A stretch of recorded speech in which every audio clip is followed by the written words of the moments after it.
Bonjour, je vais vous faire découvrir les logarithmes en vous présentant le logarithme décimal, qui est le plus simple d'entre eux.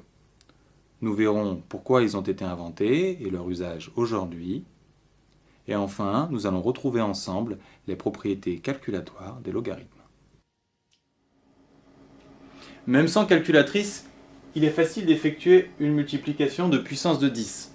En effet, la multiplication génère une addition des exposants. De même, pour une division, on obtient une soustraction des exposants. Par contre, c'est beaucoup plus compliqué face à des nombres quelconques. Et dans ce cas, il faut faire appel à John Napier. Après 25 ans de travaux, il a réussi à transformer n'importe quel nombre en sa puissance de 10, ce qui lui a permis de simplifier tous les calculs. Les logarithmes sont donc l'ancêtre des calculatrices. Le logarithme le plus simple est le logarithme décimal ou logarithme de base 10. C'est un extracteur de puissance de 10. Le logarithme d'une puissance de 10, c'est son exposant. Logarithme de 10 puissance 3, c'est 3. Logarithme de 10 puissance 8, de même, c'est 8. Que faire si la puissance n'est pas apparente? C'est très simple, il faut la faire apparaître. Prenons un exemple, 10. C'est aussi 10 puissance 1, et donc son logarithme, c'est 1.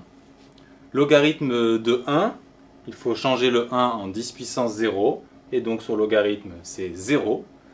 Logarithme de 1 dixième, c'est logarithme de 10 moins 1, et donc moins 1. Et de même, log de 1 centième, c'est moins 2. On veut placer sur un même graphe un chat de 1 kg, une mouche de 10 mg et un avion de 10 tonnes. Si on part avec un graphe classique, on place facilement le chat de 1 kg, la mouche de 10 mg aura un placement assez approximatif. Quant à l'avion, ce sera pire, il sera impossible à placer sur le graphe. Alors on va évidemment penser à changer d'échelle. Dans ce cas-là, l'avion sera très simple à placer, mais le chat et la mouche seront indissociables alors que le chat est 100 000 fois plus lourd que la mouche, ce qui n'a aucun sens. Le graphique sera donc inutilisable. Si maintenant on prend le logarithme de leur masse, alors logarithme de 10 puissance 4 pour l'avion, c'est 4.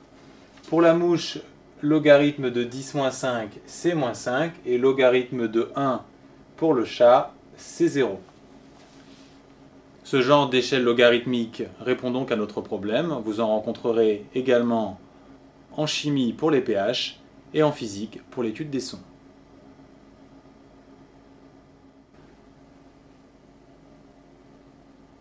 J'aimerais vous montrer ici comment retrouver la propriété fondamentale des logarithmes. Logarithme de a fois b égale logarithme de a plus logarithme de b. Pour cela, nous allons prendre des nombres simples à traiter avec les logarithmes, autrement dit des puissances de 10. En effet, les logarithmes sont des extracteurs de puissance de 10. D'après les propriétés des puissances, 3 fois 10, 5 donne 10 puissance 8, et donc son logarithme vaut 8. La somme de ces deux logarithmes vaut également 8. On a donc retrouvé la propriété fondamentale des logarithmes. Attention, cette technique n'est pas une démonstration. En revanche, elle permet de retrouver toutes les propriétés des logarithmes. Logarithme de a sur b tout d'abord. La division étant l'inverse de la multiplication, on a logiquement log de a moins log de b. En appliquant cette formule à 1 sur x, on obtient log de 1 moins log de x. Et si on se souvient que le log de 1 fait 0, on trouve moins log de x. Formule à connaître absolument dans les deux sens. Maintenant, log de a carré, il faut penser que a carré c'est a fois a.